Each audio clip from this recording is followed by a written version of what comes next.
Le Tanya d'aujourd'hui, donc nous sommes le Yud-Bet, le 12 Tishri. On est toujours dans le Siman Chaf Aleph, et le Admor Azaken nous a expliqué hier que si on a décidé de donner une somme à la tzedaka, eh bien c'est bien de partager cette somme et de donner chaque semaine ou tout du moins chaque mois. Pourquoi? Parce que ça montre qu'on est empressé, et le Admor Azaken nous a bien dit les vertus de l'empressement, et en particulier par rapport à la tzedaka. Aujourd'hui, l'Admor Azaken veut ramener une autre idée encore, comme quoi c'est bien de ne pas donner en une fois, mais de partager. Il revient sur une idée qu'il avait déjà expliquée dans le Siman Yudbet, dans la lettre Yudbet, la différence entre Maaseh Tzedaka et Avodat Tzedaka. Maaseh Tzedaka, c'est-à-dire l'action de la Tzedaka, c'est quand je donne, mais que ça devient habituel pour moi. C'est devenu une habitude. Et alors que Avodat Tzedaka, c'est quoi? C'est quand je donne au-dessus de ma nature et que je fais un effort. Et donc, quand je m'efforce à donner plusieurs fois et que je ne donne pas en une seule fois, ça montre que je fais un effort. Ça montre que je dépasse ma propre nature. Si c'est le Maaseh Tzedaka, ça serait de dire j'ai décidé de donner tant à la Tzedaka et je donne. Alors que là, hein, je m'efforce, je me fatigue de faire en sorte que, non pas simplement j'ai décidé que la somme totale, ça va être ça, mais je vais répéter cette action. Et donc, dans la répétition de l'action, on voit que c'est une avoda. D'ailleurs, on voit bien dans le chinour, dans la pédagogie, qu'on insiste beaucoup sur l'idée de répéter un geste ou répéter un apprentissage. À force de le faire, eh bien, à force, justement, on arrive à faire ce qu'on appelle une avoda. C'est pour ça qu'on ne doit pas voir les choses qui sont répétitives, par exemple la tfila, etc., comme des choses qui sont rébarbatives et redondantes. On doit voir dans ça le fait qu'on est en train de se travailler. Et c'est ce que le Rambam il dit, Ve'akol lefi rov amaase. Ve'akol, et le tout, c'est pas de faire l'action, non. Ve'akol lefi rov amaase. C'est par rapport aux majorités d'actions. Ça veut dire ces petites actions qui s'additionnent les unes aux autres, eh bien c'est ça justement qui fait qu'on a construit quelque chose.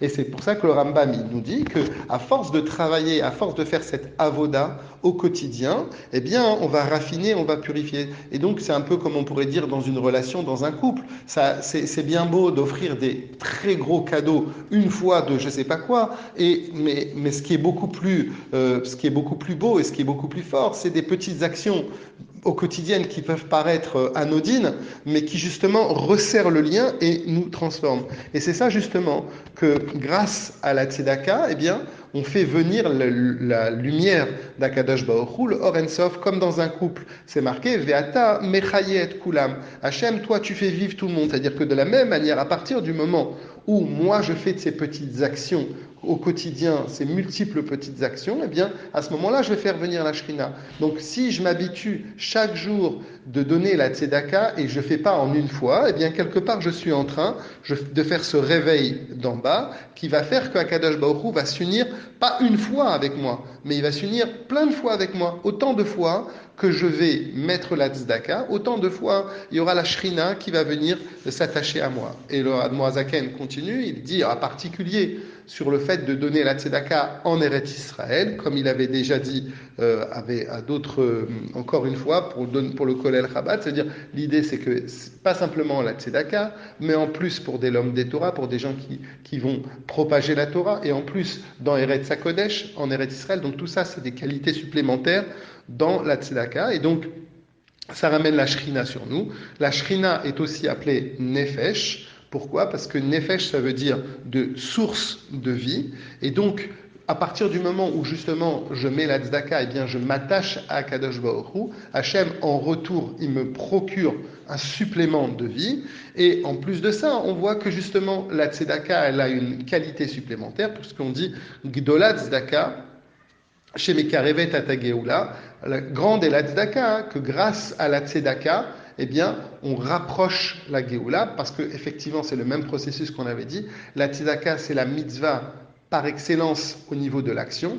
Plus moi je vais m'occuper de l'autre, plus moi je vais donner à celui qui n'a pas, plus Akadosh Baruch Hu va être présent. Et en vérité, c'est quoi l'idée de la Géoula, l'idée de la délivrance, l'idée de la venue de Mashiach Tzidkenu? C'est quoi? C'est qu'Akadosh Baruch Hu soit tellement présent que nous-mêmes on puisse le ressentir et qu'il puisse justement arriver à faire en sorte que ce monde puisse tenir la lumière d'Akadosh Baruch Hu, et ceci grâce à notre action de la tzedaka.